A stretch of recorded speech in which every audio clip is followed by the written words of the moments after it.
Welcome, welcome, everyone. We are so grateful that you are in attendance. On behalf of the Absalom Jones Episcopal Center for Racial Healing, we would like to welcome all of you. My name is Dominique Hardy, and I will be your host and moderator for this afternoon. And we also want to, of course, welcome our executive director, as well as her co-author, Reverend Nibs Stroupe, as well as Dr. Catherine Meeks. And so we really appreciate everyone being here. And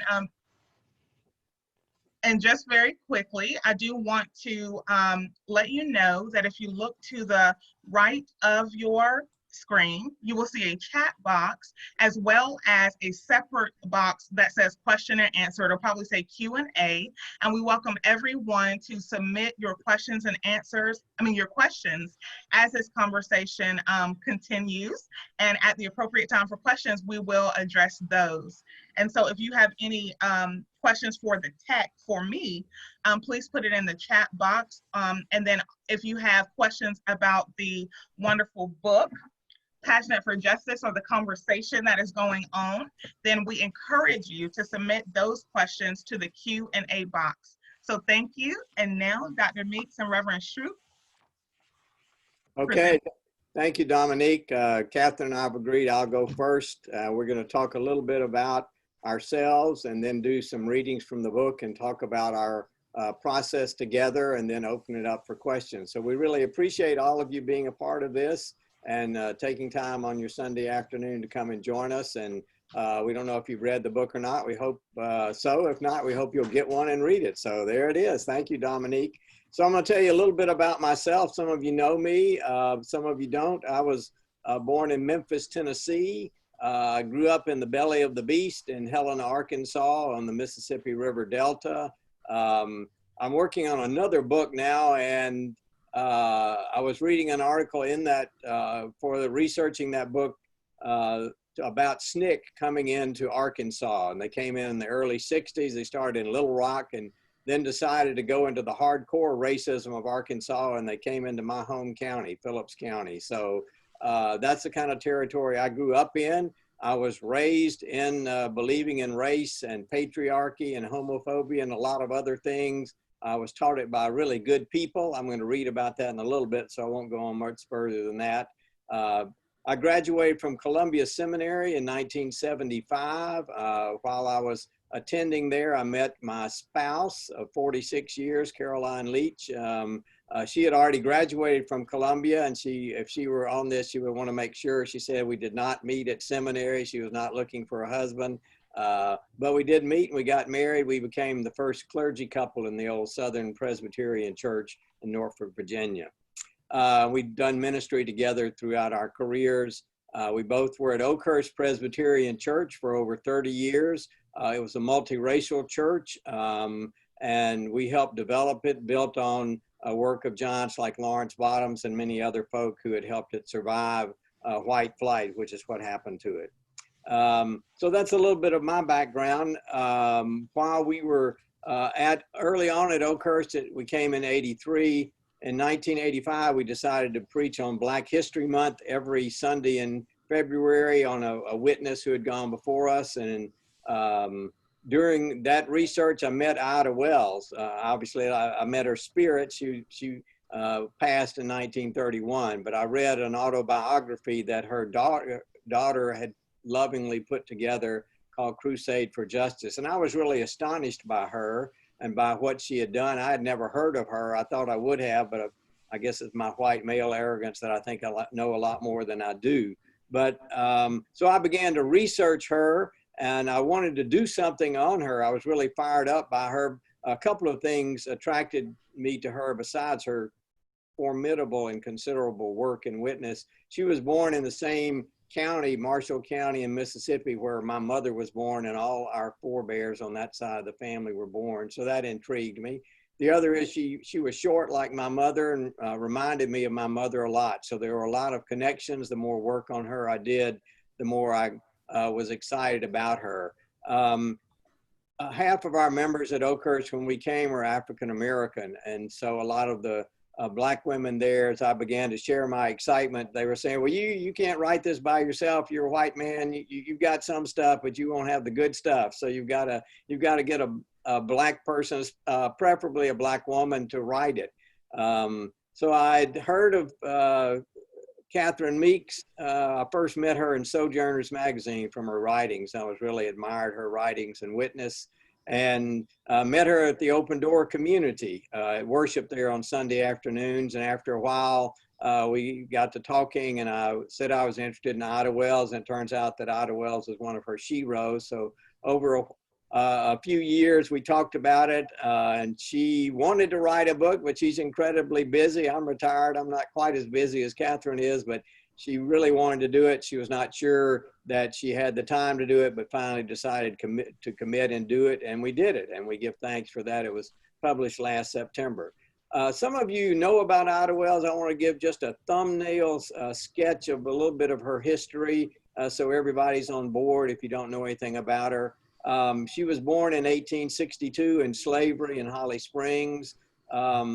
And she grew up there. Both her parents were illiterate, but very educated in the sense that her dad was a skilled carpenter and her mother taught other kids and other Black kids in the neighborhood.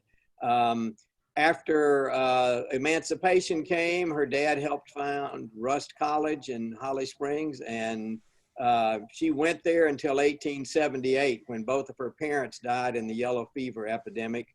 She was the oldest sibling and took over the family. So she had 5 other siblings to take care of, and so she took responsibility for that.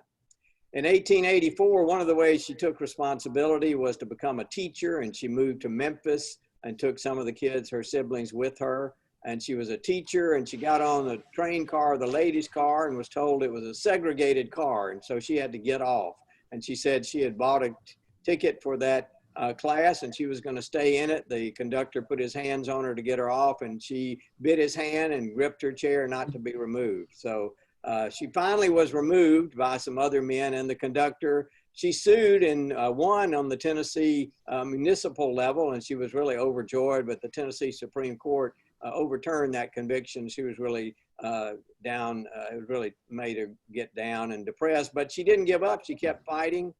The next event that really changed her life was in 1892 when one of her good friends, Tom Moss, was lynched in Memphis because he had the temerity to open a grocery store across the street from a white grocery store in a Black neighborhood. So his business was much better than that other grocery store. They ended up firing shots into his business, trying to discourage him, and he and his friends fired back. Tom Moss and his 2 friends ended up being arrested along with others, and they were lynched. And Ida Wells was outraged. She knew what lynching was, that it was a rule of terrorism, but she wanted to make the point to everybody. And so she researched every lynching that she could find out about, and of course exposed that the reason was not something wrong with Black people, but there was something wrong with white people, and that is they wanted to kill and terrorize Black people. Her report that she published was so incendiary that the whites in Memphis blew up her offices and while she was in New York, and told her they were going to lynch her if she came back. So she was in exile for about 30 years before she came back south. But she continued to work on lynching. She worked on women's rights. She worked on African-American women's groups. She was just all over the place for the next, really until she died. She married, the 4th event was she got married to Ferdinand Barnett in 1895 at age 33, and she had 4 children after that. So 33 was old to get married in those days, but much less, she had a lot of kids. So she had a lot on her hands. She balanced many things, but she was a powerful and great witness. And so I give thanks for that, and give thanks for her, and give thanks for this opportunity to present her and live out her life more fully. So we'll let Catherine pick up there. And you know, you're not going to read? Oh, you want me to go ahead and read? All right, I'll read. Okay, thank you. I got so fired up, I forgot what I was doing. So I'm going to read, which is not unusual, get to preaching. I'm going to read an incident from Ida Wells' life when she was 55. So this is in 1917. I just want to set the context just a little bit. 1917, I'm sure none of you recall because you're not old enough. I'm not old enough, but the United States had just entered World War I. They also had passed the Espionage Act, which basically crushed free speech in the United States at that point. Enforcing that for President Woodrow Wilson was his Attorney General, A. Mitchell Palmer, and a young assistant named J. Edgar Hoover. He was in on enforcing that. Many things happened, but there were black battalions. At that time, the armed forces were still segregated. One of them was the 24th Infantry, which had been formed in the Civil War to fight for the Union. They were still going, and they were assigned to Camp Logan in Texas during 1917 in World War I for training. It was not clear if they were ever going to go to war. But most of them came, they were not Southerners. Most of them didn't grow up in the South. So they were really appalled by the segregation and the way black people were treated in Texas. Through many incidents, including one where the white police broke into a black woman's house in Houston to try to find some kids who were playing dice, and the woman didn't know where they were, and they were beating her up, and a soldier from the 24th Infantry came to her defense. They arrested him. The other soldiers in camp heard about it, so they came into town to get their fellow soldier out. There was a white mob that met them. It's not clear who started the shooting, but there were folk killed on both sides. But 12 African-American soldiers were quickly convicted and executed in Houston. The NAACP protested that, and also, but they did not, they were not upset with the sentence. And so even W.D. Du Bois was kind of intimidated by this Espionage Act, but Ida Wells was not. And that's where I'm going to pick up the reading from the book. Ida Wells wanted to hold a memorial service for these soldiers. She wanted to hold it in Chicago. And she felt certain that she could find a black church that would host it. Yet all the male pastors declined. Having no place to hold the service, she decided to have buttons made, protesting the injustice. It did not take long for the Secret Service to show up and inquire about the buttons, and to ask her to cease and desist distributing them, lest she be arrested for treason. And now here's her account about it in Crusade for Justice. Well, said the shorter of the two men, the rest of your people do not agree with you. I said, maybe not. They don't know any better, or they're afraid of losing their whole skin. As for myself, I don't care.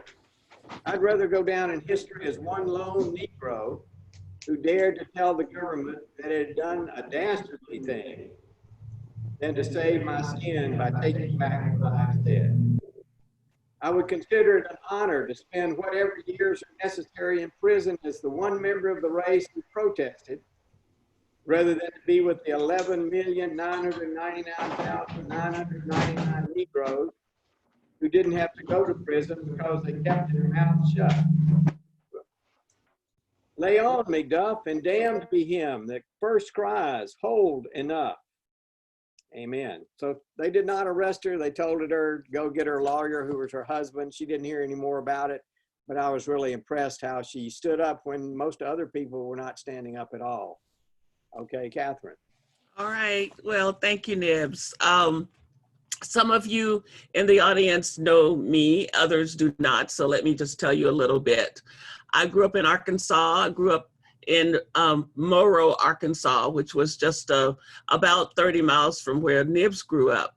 But I didn't ever meet Nibs until we met in Atlanta at the Open Door, actually. And then, so it's really kind of interesting that we grew up in the same kind of cultural milieu. Of course, our experiences were far different because Nibs was a little white boy and I was a little black girl. So our ways of being shaped by that environment was certainly different, but in many ways gives us this kind of common thread from which to operate together. So at any rate, I am just very delighted to have found someone who wanted to talk about Ida B. Wells and who understood her and cares about her. And not only that, but who cares about justice and liberation. So it's been a wonderful delight to have worked with Nibs on the book. I'm kind of overwhelmed that we even got it done, considering all of the work that I was having to do running the center.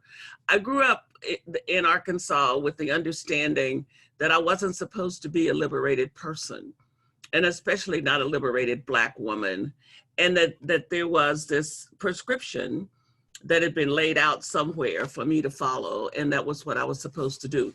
But there was something in me that resisted that completely all of the time. So discovering Ida B. Wells and her kind of energy really helped me to reinforce what that inner drive was. And one of the things that has plagued African Americans since the beginning is this business that the white supremacy paradigm has laid out, a prescription for who we're supposed to be, the otherness, that the definition of us as other in order to justify the supremacist paradigm. So one of the chapters that I wrote in our book is At the Crossroads, Just Trying to Be Human.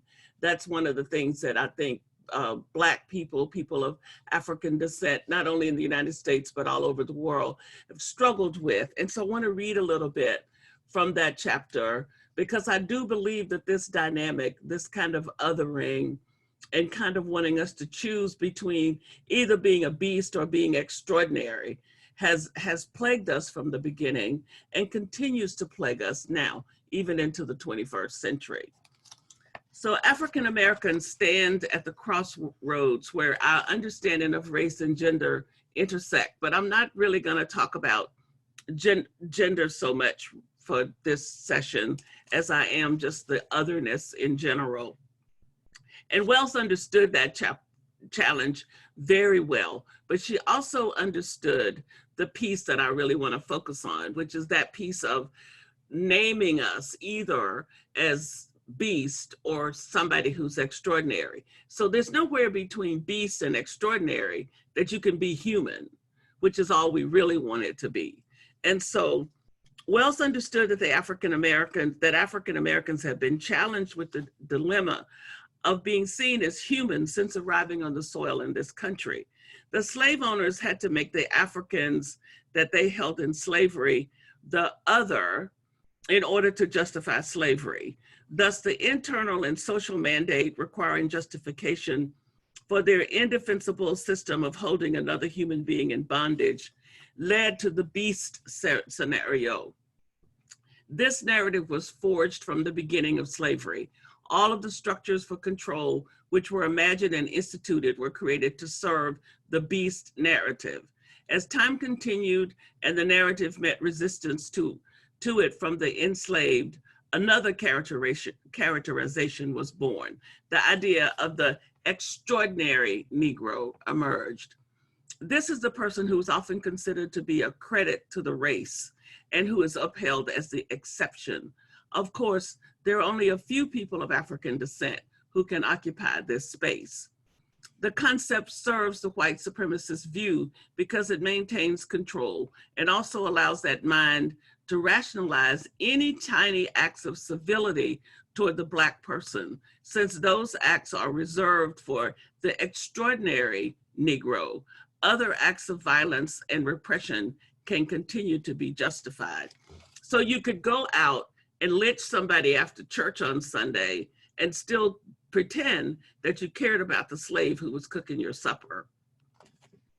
As long as the narrative of other can be supported, the possibility of maintaining the white supremacy paradigm is protected. This way of constructing reality makes possible the attitudes and behaviors that are currently being expressed in the 21st century. Wells's life and work bore witness to another way to see reality. One did not have to choose between being a beast or extraordinary, and she spent her life standing against that narrative. Unfortunately, she also had to stand against it both as a person of African descent and as a female, because just as Black men and women were not seen as full human beings, neither were Black women seen as women. Wells was a woman with all of the foibles of every other human. She embarked upon her earthly journey with tenacious courage and sought to create the same opportunity for all her sisters and brothers. She understood that the journey to liberation was not about splitting oneself into categories of Black, white, male, or female, but of incorporating the whole person in the journey. Thus, the journey of liberation had to be traveled as a whole person, embodying all of the characteristics that made one an individual, including race and gender. And in the current moment here in the 21st century, we still are up against that same propensity to want to separate and other Black folks and make exceptions. And then you can deal with the exceptions differently from those that you have put into the category of really beast or not being exceptional. And the unfortunate thing is that internalized depression has made it possible for Black people to see themselves that way. And then we kind of treat each other accordingly. And we have to really interrogate that idea and work on how do we move beyond it. So we'll have more to say about this as we go forward, but now it's Nibs' turn again. Thank you, Catherine. I'm going to read from my part in the book where I talk about a little bit about my growing up to kind of give a sense of where I got this stuff and why it's so powerful. So I'm going to read from a chapter called My Name is Legion. Those words come from the Luke and Mark and Matthew passage about Jesus engaging a man who's captured by demonic powers, and when Jesus asked him his name is Legion, is his reply. And that passage resonates a lot for me, especially when I deal with my own racism and sexism and homophobia and many other powers. Anyway, this is from the book. I grew up in Helena, Arkansas, a farming town on the Mississippi River, a town much more like the Mississippi Delta than the other parts of Arkansas, a town not far from where Catherine grew up. I cannot remember a time when I did not know race. My grandfather's grandfather owned people. I do not know if he saw them as people, but I do know that he saw them as slaves. I have heard family stories of the people held as slaves, taking the family horses and other treasures down to the bottomlands to hide them from the Yankee soldiers coming through my family's home county of Marshall County, Mississippi. As far as I can tell, my family ancestors were decent people. They were not the stereotype of racists that we have now, lynching Black people or terrorizing the countryside in white sheets at night. They loved the earth, they loved one another, they offered hospitality to white strangers, and they had a good sense of humor, and they were racist. As far as I know, they were not night riders, but they supported that system, and they benefited from it. As I write this, it sounds harsh to me. It sounds difficult, and it's hard to write, even in this moment. It is difficult because I have been taught and I have believed that personal virtues were different from public virtues. My grandfather, my mother's father, with his great belly laugh and overly generous heart, my grandfather who cuddled me and told me I was his favorite grandchild. My grandfather was a racist. It is difficult to know and to write that such a loving and kind man was a racist, and yet it is true. It is this juxtaposition of being a decent individual and yet participating in and supporting evils like racism that's important always to keep before us.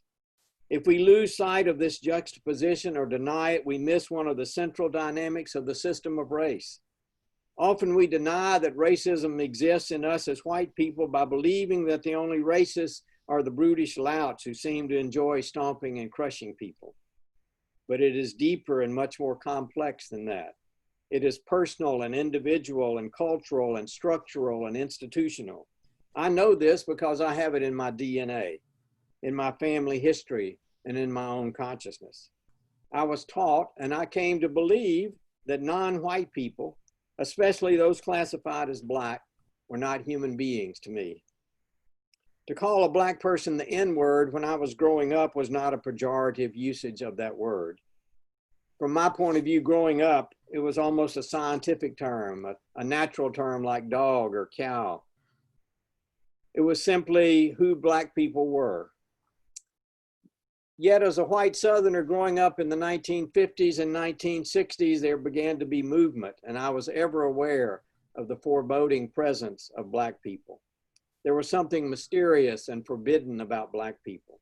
There was something even exotic sense of them, but there was something deeper and incongruous about the way I lived my life. There was the knowledge not brought to consciousness yet, but rather deep in my soul, of the troubling presence of darker skinned people. Troubling not because of who they were, but troubling because of who I was. So I grew up with stuff like that. I was taught it by my mom and many other folk. We'll talk later on more about that, but I just wanted to share that this stuff came into me early on, and it came into me before long, before I had any idea about it. I'm not denying responsibility for it. I believed it, but it's much more complex. It's not just a matter of the will, it's a matter of the imagination and going deep into ourselves, both as individuals and as institutions. So that's why it's so difficult, but so necessary to eradicate racism. And it's why Ida Wells was always, to use those old sayings, she was not a tail light at all. She was not even a headlight. She was so far out ahead of the lights. It's really just now that we're beginning to catch up with the kind of witness she had in this kind of culture and time. And as I have moved around the country doing this work, it's become even more clear to me the difficulty that Black, white, and brown people have trying to have decent conversations about race.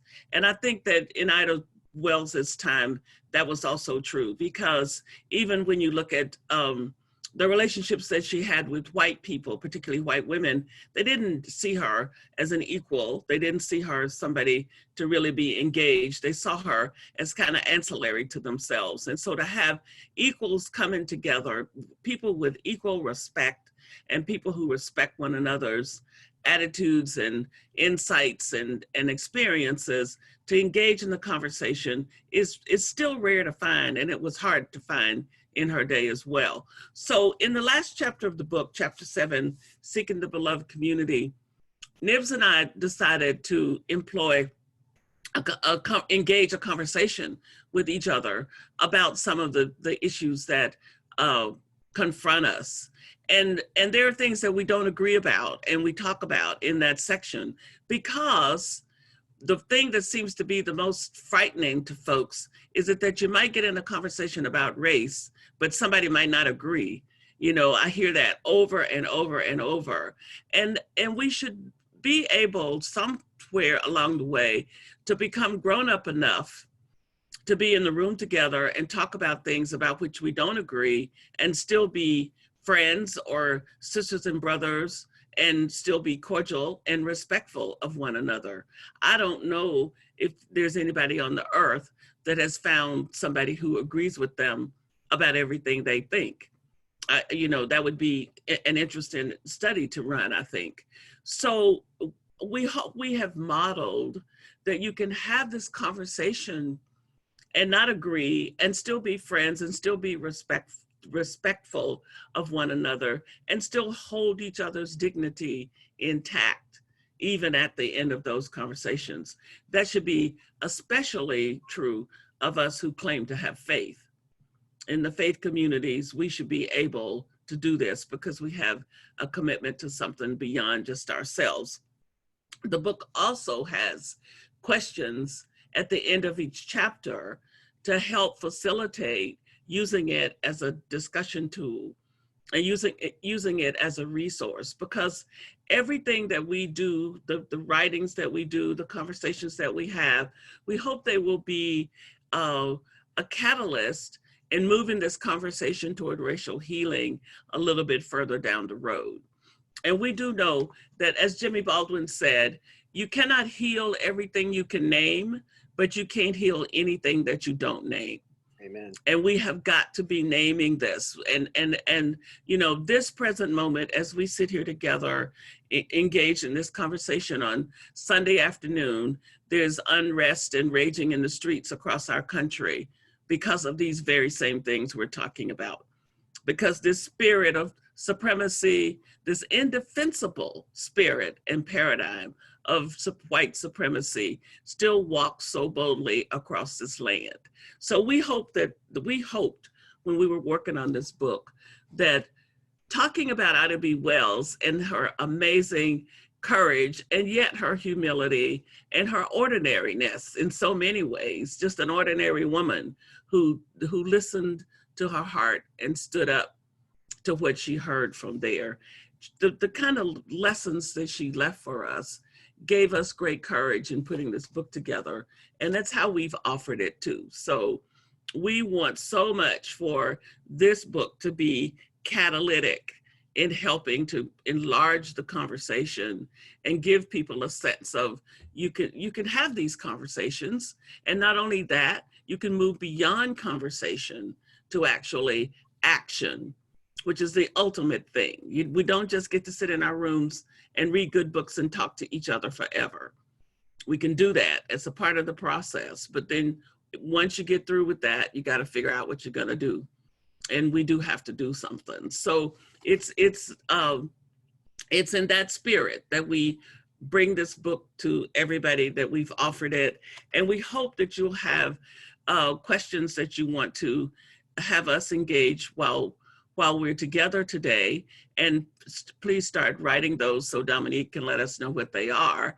And we also hope that if you have not read the book, that you will go either to Amazon or to Church Publishing or to any bookstore and get the book. And if they don't have it, ask them to order it. That would be good for us, for them to find out about it if they don't have it. If you have read it, perhaps you can go read it again and be encouraged. I think Ida B. Wells is somebody that can give us a lot of courage. Because if she could go around in the country and do the kinds of things she did in that era, then we don't have it as bad as she did.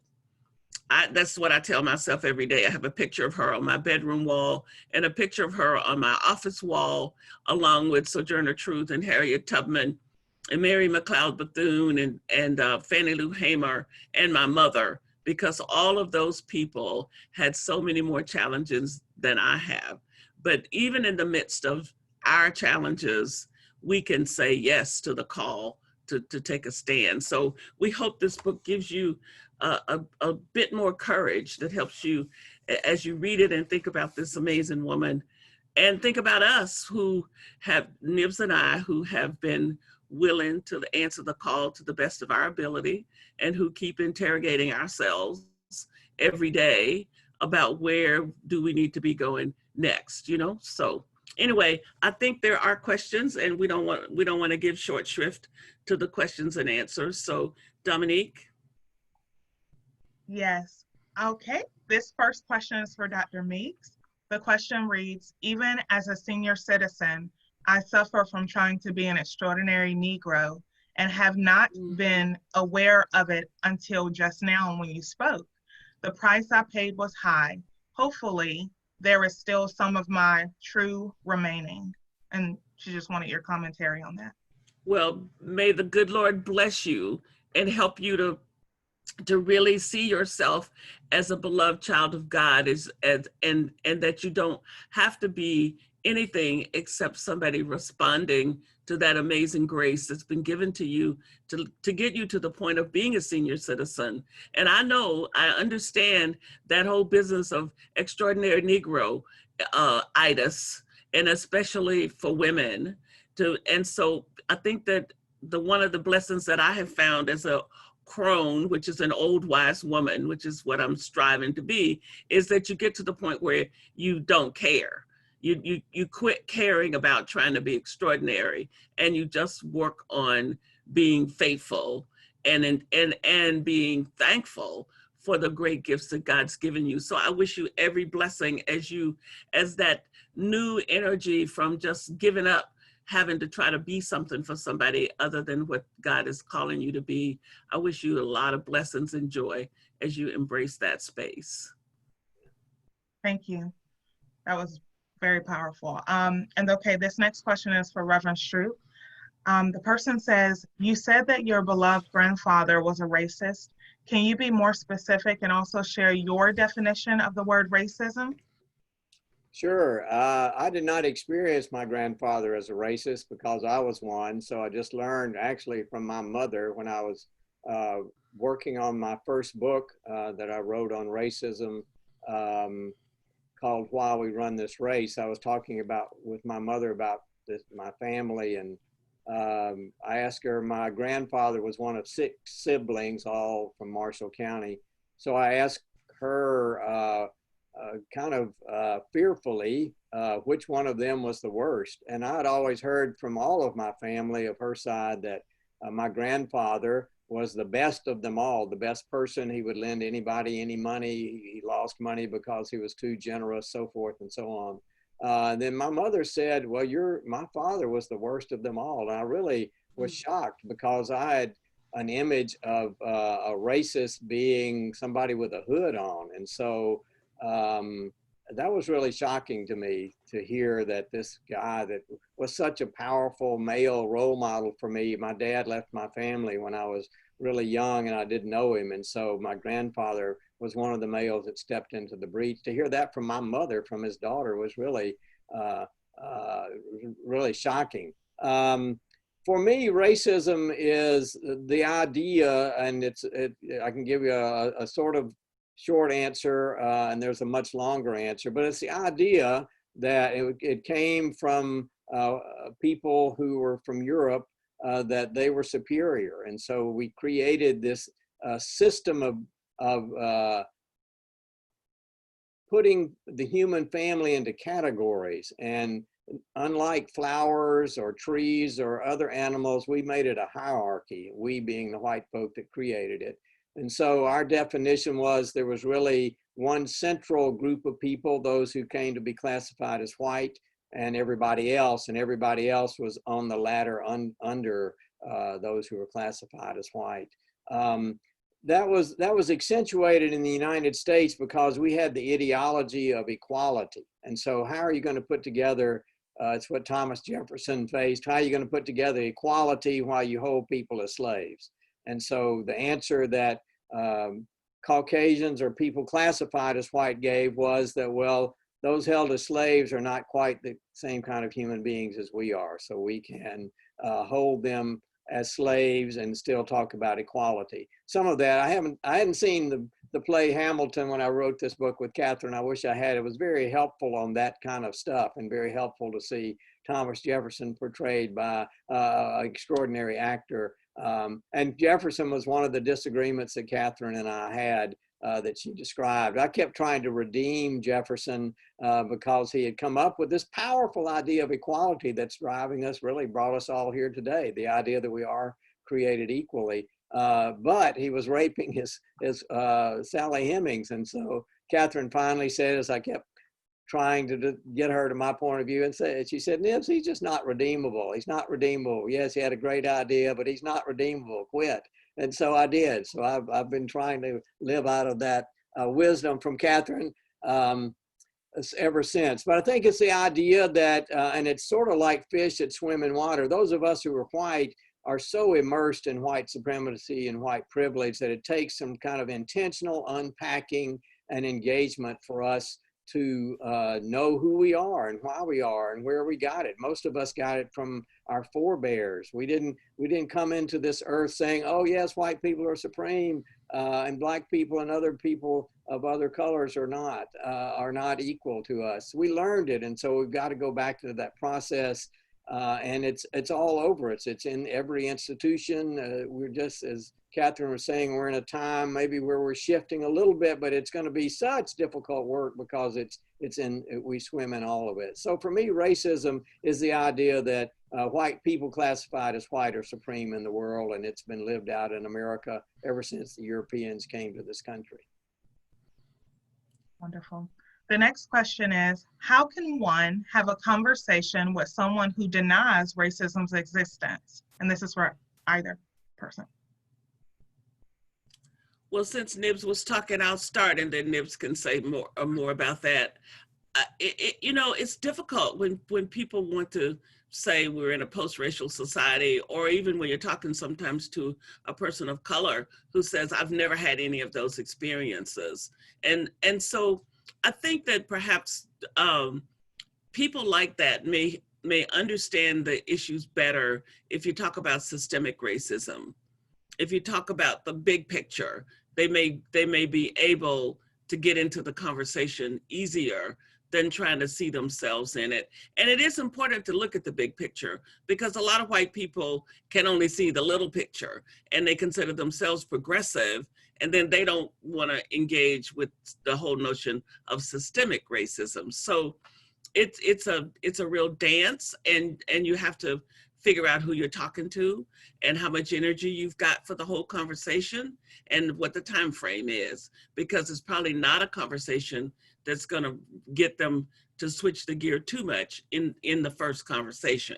It's probably going to have to take some ongoing talking to somebody like that. So I would ask you too, Nibs, what you might have to say about that. The system of race works so that it tells people that are classified as white that we're superior, and tells everybody else, especially people classified as African Americans or Black, that they are inferior. So that's in us. That's how it works. Most of us classified as white are greatly invested in everybody believing that we don't have racism in us. So no matter where we are on the political spectrum, whether we're the most progressive or the most retrogressive, we are greatly invested in saying that I'm over race. I don't have racism in me. I might have just a little bit, but I'm about over it. So that's a great resistance that all of us who do this work have to just say, it's just there. It's just going to be there. You're going to, as Catherine said, it's not going to be a 20-minute conversation where you convert someone. Now, there are moments where there can be starting to convert, but I think to recognize that most of us classified as white just want to deny.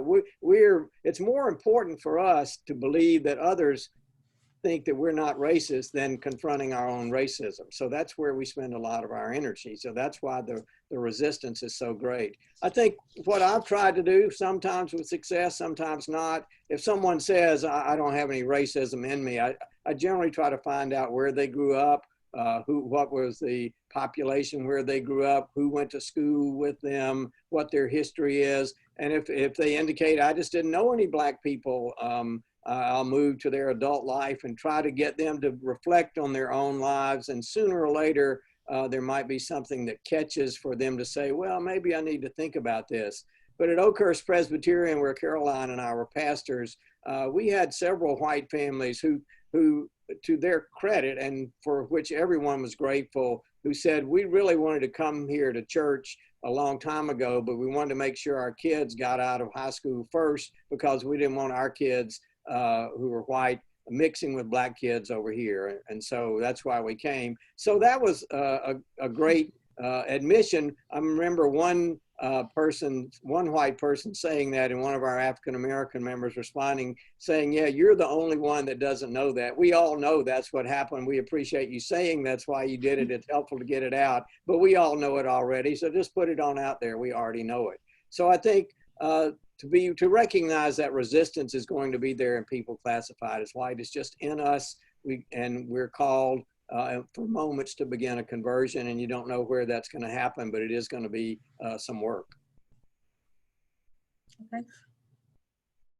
For both panelists, what are the most important things I, as an old white deacon, can be doing? You want to start, Nibs?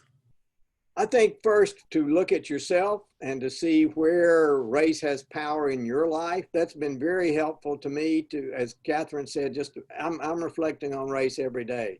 It's not that I'm obsessed with it. It's just that I know it's there. It's like I'm thinking about my breathing every day. So I think about my gender, I think about race and a lot of things every day. So I think to be conscious of how race shapes our perceptual apparatus. Like if there's a murder on television, that I see in the news, I'm wondering what the race of the perpetrator is and what the race of the victim is and how that's going to be. So just to recognize that first, that's the first step.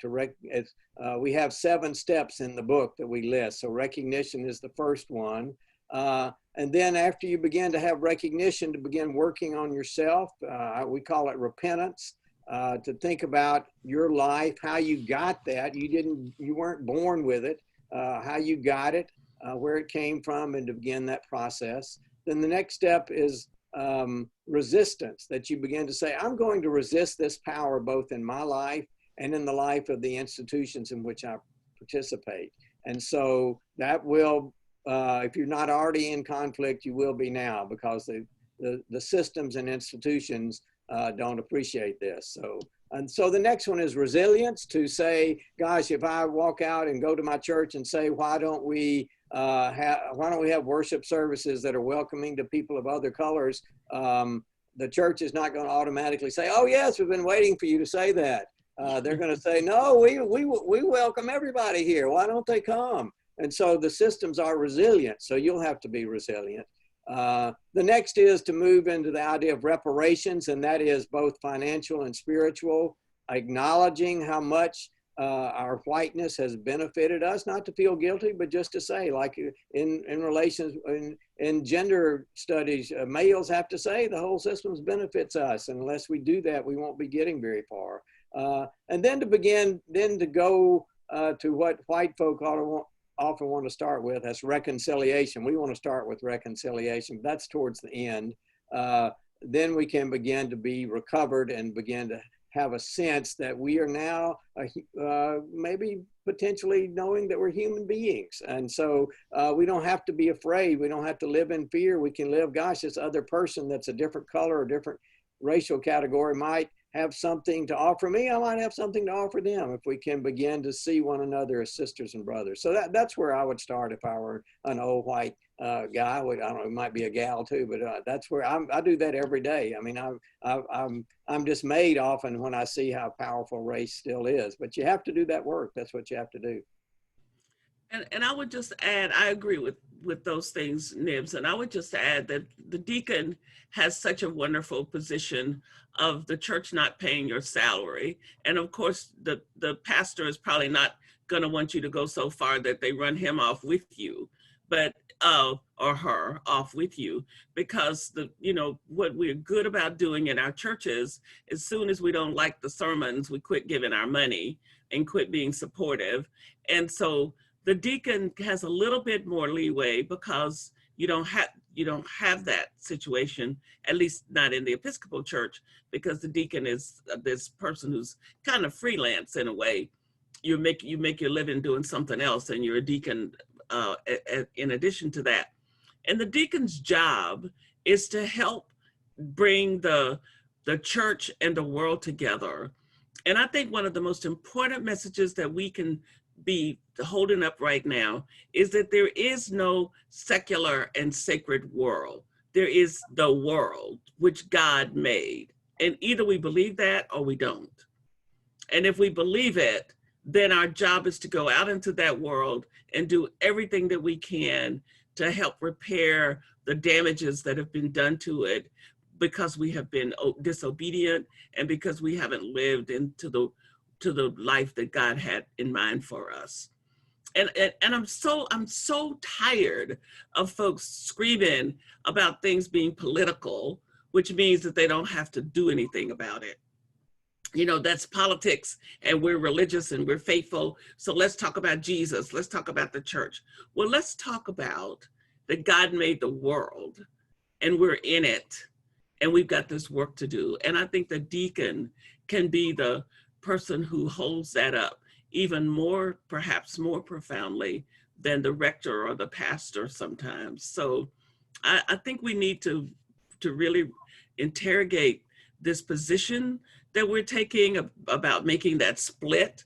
There's a difference, and I'm not talking about partisan politics. I'm talking about that the world is political and social and economical and spiritual and all of these things, and we're called to engage it. And I think the deacon can help with that clarification in some important ways. And that split is one of the ways that white people were able to hold people as slaves. We said God really only cares about individual salvation, and God cares a little bit about the world, but the most important thing is whether you belong to Jesus as an individual. So I think that's part of that powerful split that we have to recover. And you put it so well, Catherine, that God made the world, not politics and the church. So I appreciate that. Yeah. Thank you. The next question for both panelists is, thank you for talking about how Ida B. Wells influenced you when you were younger. How do you see her influencing younger generations today? Well, let me just say, I'll start since I keep pushing Nibs to be the first speaker to every question.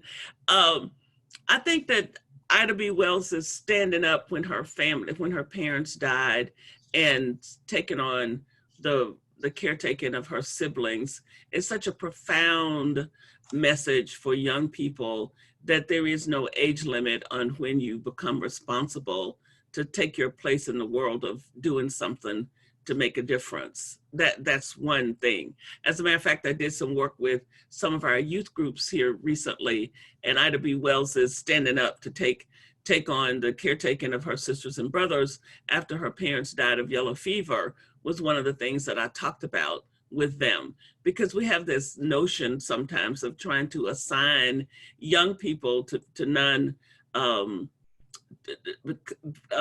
having no capacity to really contribute to solving problems. And I think that young people have creativity and imagination and courage that we need to be encouraging. And Ida B. Wells is an amazing example of being courageous. And, you know, courage is not some big dispensation that goes to a handful of people. The energy of courage is out there, and you can embrace it anytime you decide to turn your face in that direction. So I want to encourage, I think using Ida B. Wells as an example of being that kind of courageous person who sees what needs to be done and who's willing to step out. She had no idea how she was really going to take care of her sisters and brothers, but she knew that it was her job to speak up and get on the path. And she made the path as she walked on it. And young people have the courage to be willing to do that. And we need to, as elders and the wise old ones, we need to be encouraging them to be courageous instead of encouraging them to be careful.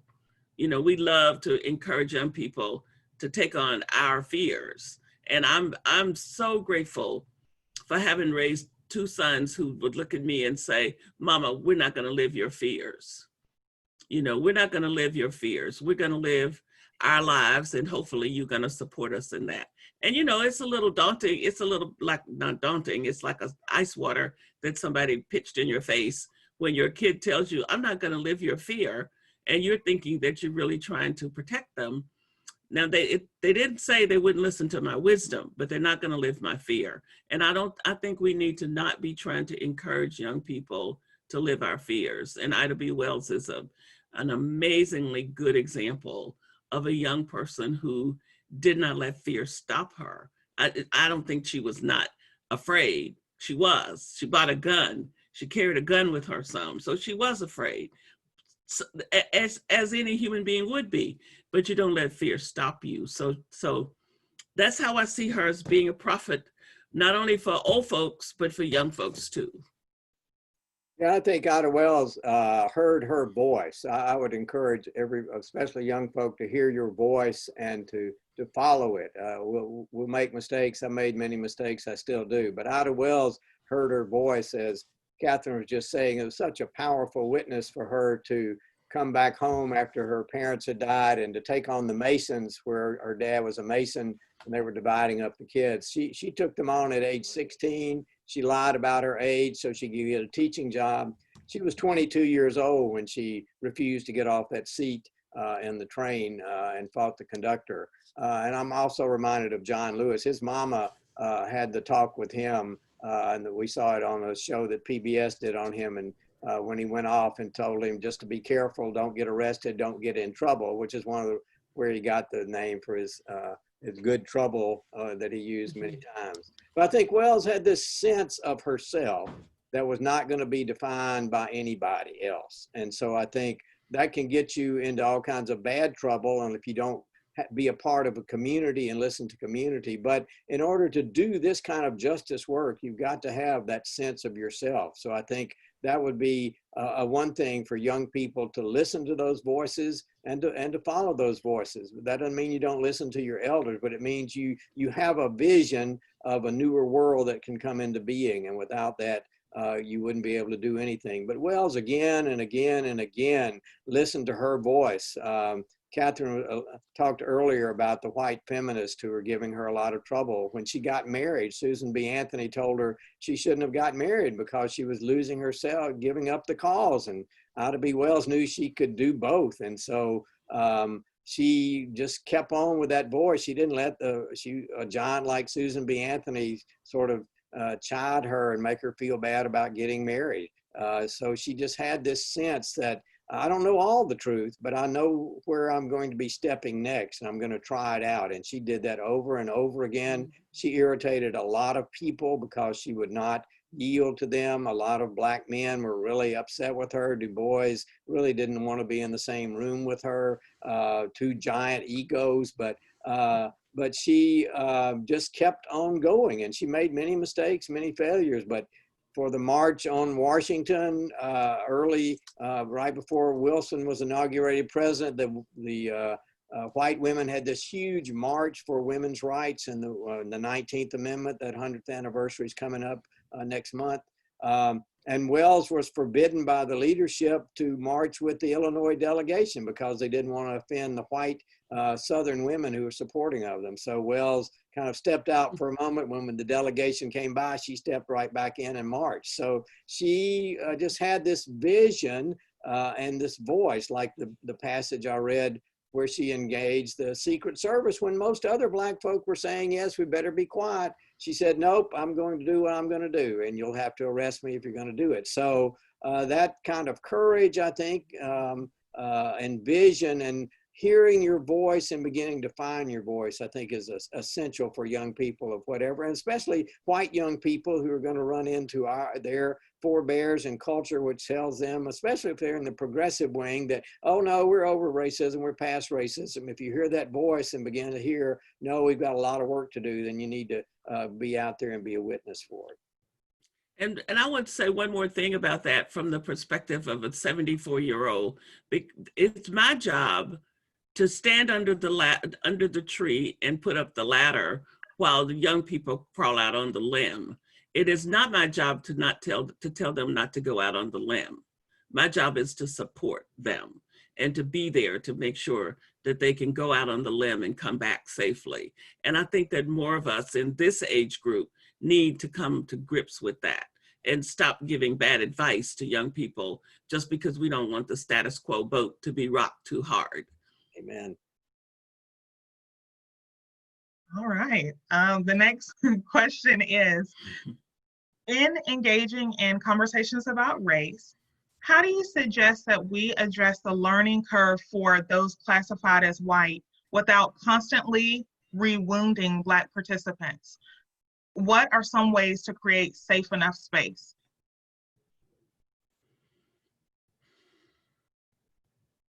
Well, I'll go in on this. This is hard, difficult space. So I think Catherine can speak much better, obviously, on creating space that's safe for Black folk. But my sense is to make sure that people classified as white listen to people of other colors, especially Black folk, and to make sure that white folk are not trying to interpret Black folks' feelings or experiences. I've been in many groups where a Black person will talk about a painful story and the white person will say immediately, oh, you can't mean that. Oh, that didn't really happen. Those kinds of things where we are so naive as white folk about how this system works that we are not able to listen to others, but we're also so invested with not having our connection to race exposed that we just can't allow those kind of things to come forward. So I think those are important for us as white folk, is to listen and to recognize that we are heavily invested in not being in the conversation. And if we're there, it's often out of oughtness or somebody's sort of pulled us begrudgingly into it, but rather see it as an opportunity to really deepen our humanity, which is my experience, is that these are really opportunities to find my own voice and my humanity. So I think for those of us who are Anglo, to recognize those things exist and those are in us. Yes, that's right, Nibs. I agree with you completely. And also, at the Center for Racial Healing, we don't talk about creating safe space. We talk about creating brave space. And brave space is a space where everybody's story will be heard without editing. So even if you're a Ku Klux Klansman, or I guess there might be some women in the Ku Klux Klan too, and you come into our center, we will listen to your story. And we will not try to edit your story, but we will tell you how your way of being in the world injures people, which is different from telling you that your story is not yours. So one of the things that white people have got to learn, and we who are trying to do this work have to be careful about, is not allowing people's stories to get edited.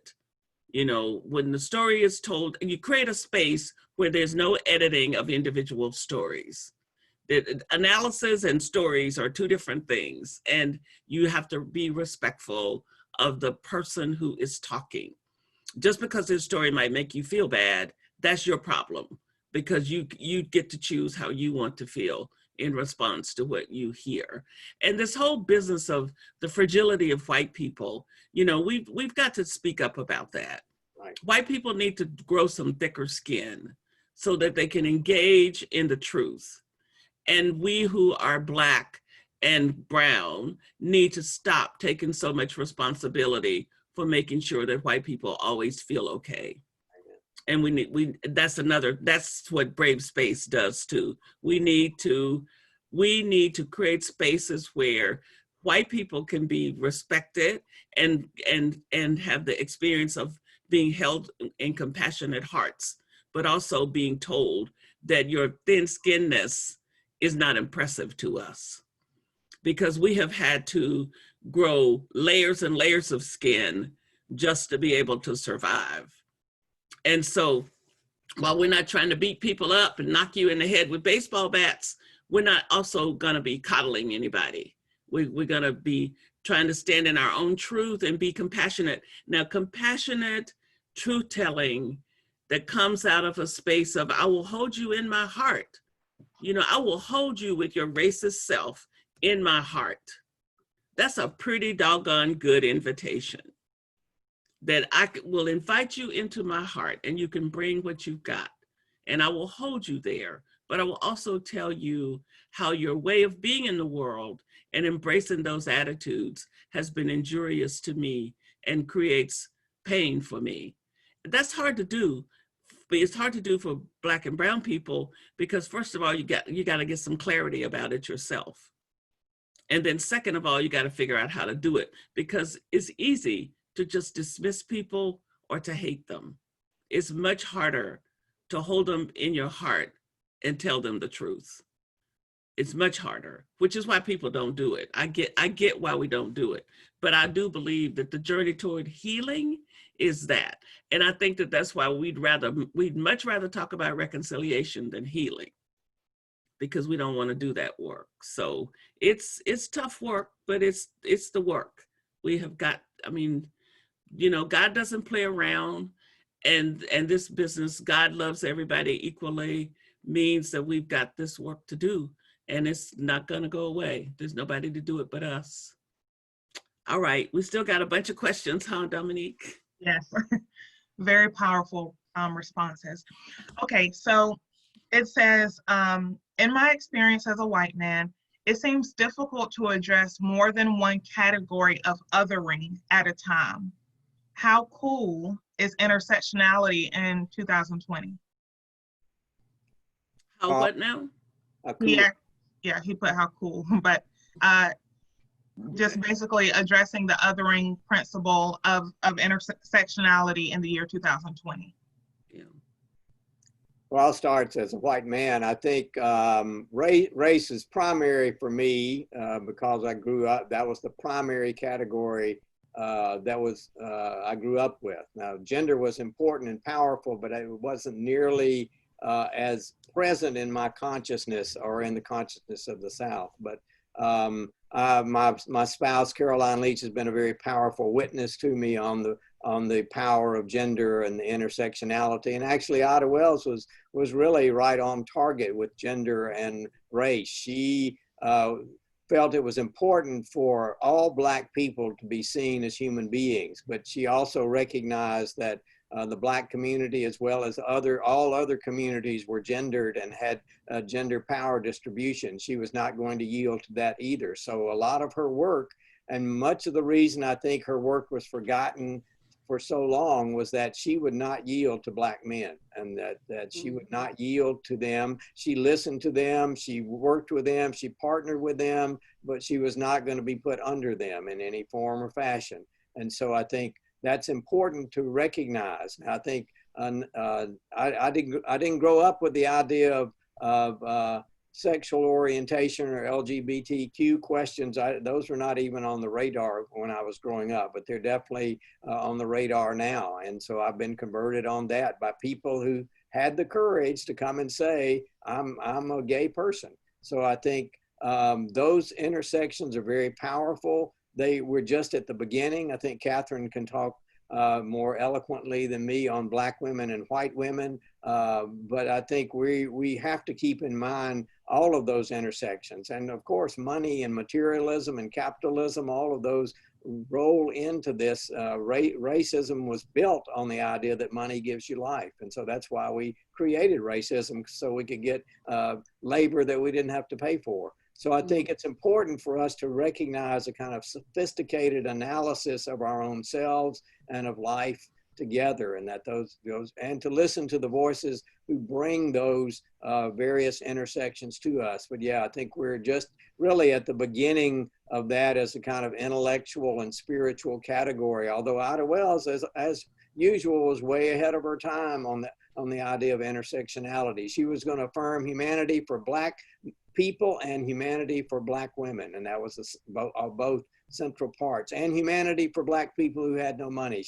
When Black people migrated from the South to get out of the oppression, she developed houses, halfway houses, settlement houses, where Black migrants could come and learn about the city, and she could help them get jobs, all kinds of things. So she was way ahead of many of us, even now, as she saw those intersections as important. And I think, earlier we talked a little bit about how we split the world up. So the best remedy for the issue around intersectionality is to, first of all, understand that those are false categories, the same as all these other ones that we've set up. So inside of ourselves, when we come to terms with the fact that we stand for liberation, period, of everybody, everywhere, all of the time, that's what our life is about, that we are working for the freedom of every single solitary soul on this planet, no matter who they are, where they are, or what their status is in life. And there is no splitting. Dr. King talked about that morality splitting. If you start splitting yourself up, that you care about this over here, but you don't care about something over here. Some of these folks that are just livid over abortion, but they don't have a problem with the death penalty. They just, it's okay. And you think, well, how do you reconcile those two positions inside your one head?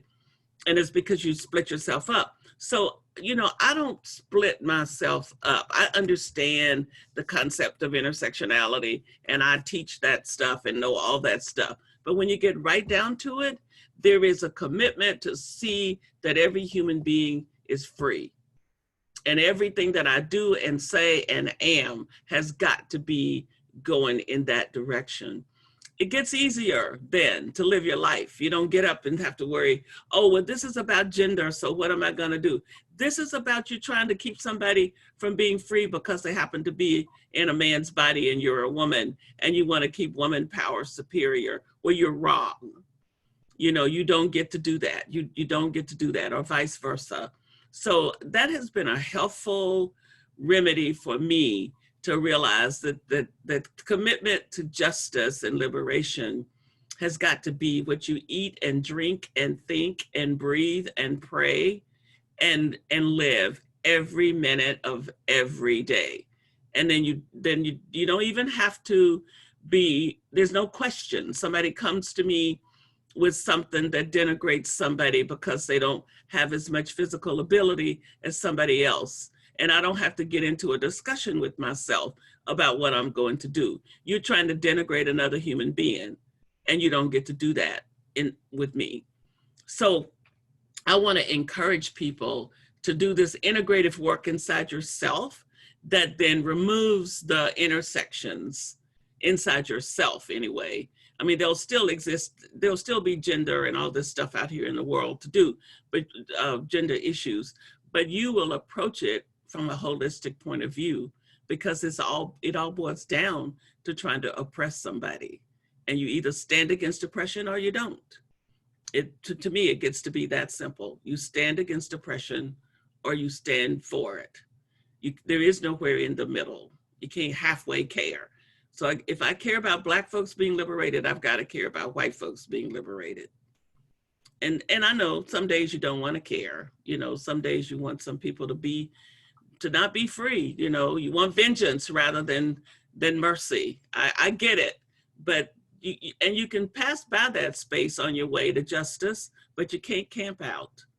You know, you might have some folks. I always say, I've got these folks I want to put on a one-way spaceship, trip to Mars or somewhere. I've got my little list, and I would just put them all on a one-way flight and they would be off to Mars. But I understand that God made them and God loves them as much as me. So I don't get to do that. I can play with it in my head, and then I've got to get around to, but God loves them just like me. And, some days you wish you didn't know that. I get that part. So yeah, Dominique, let's keep going. I concur with the Mars statement. Okay, the Mars flight. Next question. Can you talk a little bit about how the word whiteness is used in the book? Sure, I'll start. I think we use it as a political category, meaning that it was created in order to facilitate. Am I on all right? Excuse me, Reverend Stroupe, I do apologize. She meant witness, not whiteness. Oh, white. Okay, I was about to go off on white. Could you say the question again? Sure. Can you talk a little bit about how the word witness is used in the book? Sure. I think, as Catherine was just saying, we are called to live our lives for our own liberation, but also and recognize that our own liberation depends on others being liberated. So our sense is that we must testify to that, to use that language. Our lives are not perfect, obviously, but that we must live our lives in the ways that people are both seeing who we are and saying, gosh, what have they got? But even more importantly, we see them and we see one another as how can we help to liberate one another and to recognize the forces that keep us from liberating one another. So I think Catherine's answer just now, as always, she's so powerful and eloquent. The idea that other people are really human beings like me, we need to witness to that and to testify to that both in word and in deed. And if we do that, it's going to be a difficult road because the world has structured itself so that those kinds of witnesses are not welcomed because they disturb our categories. They disturb the peace. And I think Wells, I think, is an important witness because she ran into so many kinds of categories. She could have just focused only on race. She could have just focused only on raising her family at age 16. But she chose to keep expanding. And as she learned more, she kept expanding. And she wouldn't let others tell her what her story or witness was going to be. She learned from others, but she was not going, she in the end was going to say, I'm going to do this or try this because this is what liberation looks like to me. So she kept her family together because liberation looked like family at that point. She appreciated the Masons dividing up and taking responsibility for her siblings, but she felt like it didn't look like liberation. It looked like separation and the diminishing of family at that point. So I think she used that again and again. So I think I would say is to find your space, first of all, and then to begin to expand that space to meet the space of others who are also expanding their spaces and find out where you can intersect to help one another's liberation and help the liberation of others, and to recognize there's always going to be resistance and resilience in that So you'll have to keep adapting, but still focus on, as Catherine said so powerfully, liberation for yourself and others. And so, Dominique, why don't we go to another? I agree with Nibs, and why don't we go on to the next question because we're getting short on time. Okay. There is big talk about a feature-length movie on Ida B. Wells. What message would you hope would be put forth for the next generation? Well, I want people to know that Ida B. Wells was an ordinary woman and an extraordinary woman, all wrapped up into one, and that every human being has the capacity to be ordinary and extraordinary. Everybody. And it just depends upon your willingness to become who God put you on the earth to be, to have the courage to say yes to whatever comes your way. And the people that we always want to hold up as heroes and heroines are the folks who have answered the call to be authentically who they were put on the earth to be. And everybody's got that capacity. Everybody can do that. So it's really important not to camp out on heroes and heroines and think that you just too little and you can't do anything. And those folks, it's just so different from you. I would like people to watch a movie about Ida B. Wells and be encouraged to go find their own Ida B. Wells energy inside of themselves, to find their own energy to step up to the plate rather than to sit back thinking, well, she was so different from me. No, she was a human being. And when you read her biographical stuff, her autobiographical stuff, you see that. I mean, she was silly. She couldn't manage her money sometimes. She had all these problems with guys who thought she was too together for them. I identify with her with all that, not with the money part, because I didn't have any money to manage, but guys that don't like you because you're the smart girl who always does your homework, she was so human. And so I hope that the movie, whatever movie is made on her, will show her as a human being who said yes to the call, which is the invitation that every human being is given. Yeah, I would say I hope they'll show her as a woman of agency, of having her own agency. I think the movie on Harriet Tubman got into that a little bit, so I appreciate that. So I think a sense, as Catherine was saying, that she was really an ordinary person, and she's had struggles. Her Memphis diaries are kind of painful. When I read those, I was thinking her as the great Shiro, and she was worried about what she had to wear and whether the men would like her and all kinds of things. And I was thinking, gosh, she's just like me. I mean, that's the way I am. But she had her sense of her own agency, that she had a voice, that she was going to, and she had a vision. She didn't. It was sort of like John Lewis and Fannie Lou Hamer and folk like that who came up from kind of poor backgrounds, but they have this vision of liberation and equality and justice. So I hope they'll show her not as a kind of extraordinary person. I think like Harriet Tubman had the vision from God, she said, that told her what to do. Wells didn't claim that, but she did claim that she could see and that she was going to work for justice and liberation. So I hope they'll have a good balance of her being an ordinary person from really oppressed circumstances, who had great family structure and enhanced that, and then just took steps out on faith and just kept going towards her own liberation and offering liberation to others. So that'll be a complex movie, because we don't often show women having agency in movies. So I hope that would be my main thing, is that they show her as a person of agency, and that took her a long way. Wonderful. Shall we do a final question? We have one more probably. Okay. The last question, and I think this is a great one to end with. Where can we find the brave spaces to have these conversations? Well, I think you have to find it inside your own self.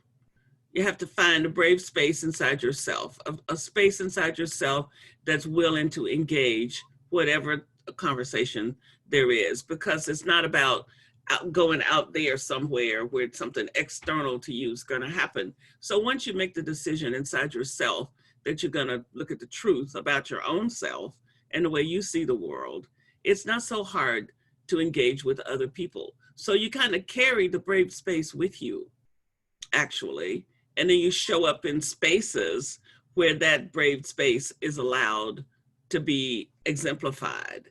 I believe that, you know, we have a brave space at the Center for Racial Healing, not because the building is a brave space, but because we carry bravery and courage within us, and we bring that energy into the place. So I think you can find some communities, some church, maybe churches or other communities where occasionally they will allow that energy to manifest itself. But whatever your sphere is, you have to work to create the brave space if you don't know where it already is.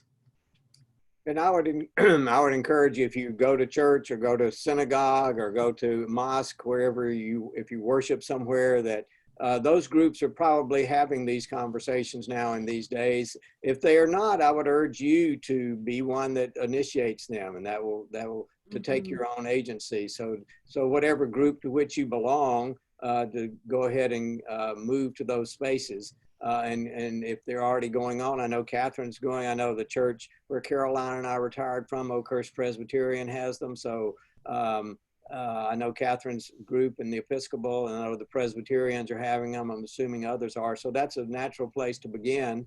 But also, as Catherine said, it starts with our own individual selves to find that brave space to be able to go out, to first go into yourself and then to go out into the world. And to whatever groups you have, to raise these kinds of issues, that where do these categories of the world deny our liberation and tell us we don't belong to one another, we ought to be at war with one another. So whatever those categories are, to engage those so that we can begin to take steps towards liberation and towards a sense of equity and justice.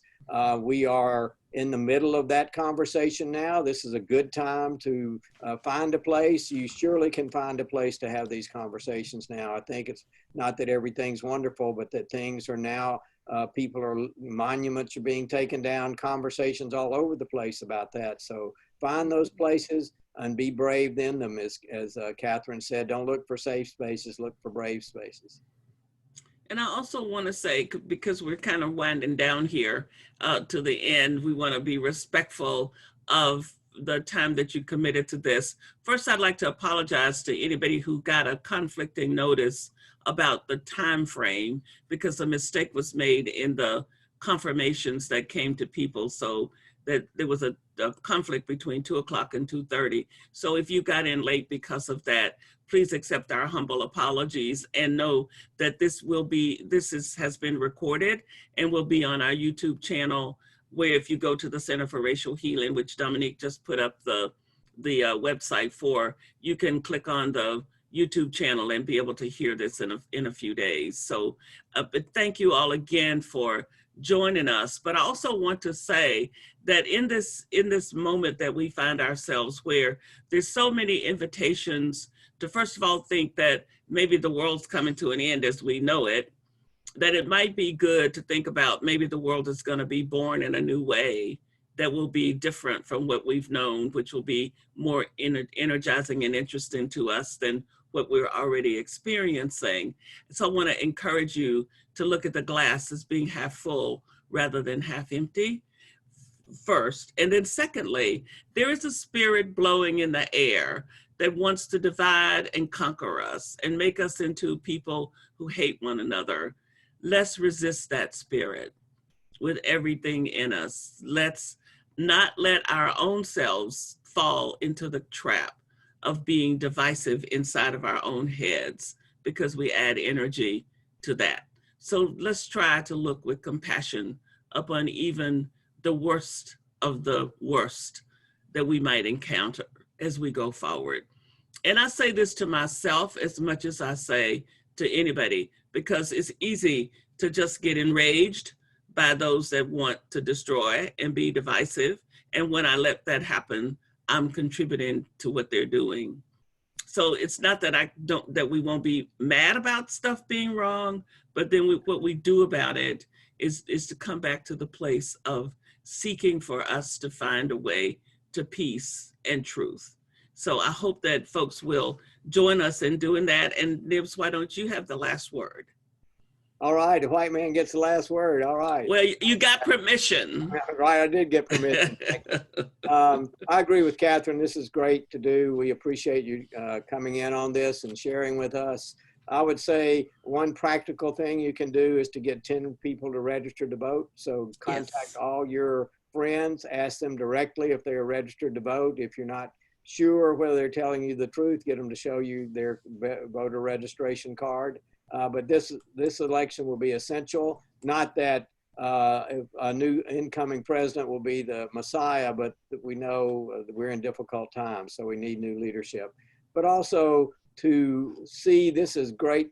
There's great fear now, but there are great possibilities. And in those, the Greek word for this is crisis, which means there's great problems, but also great opportunities. So we hope that we'll all continue to find our place in this crisis to bring forth, as Catherine said, a kind of vision of a new world that we really, many of us didn't think was possible even just a few months ago. So I think not that it will be rolling out, but that there are possibilities here that were not here before, and we have an opportunity to take hold of them and kind of help bend the arc of history towards justice rather than just riding on it. We can help bend it a little bit.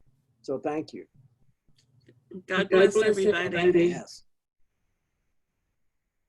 Bye.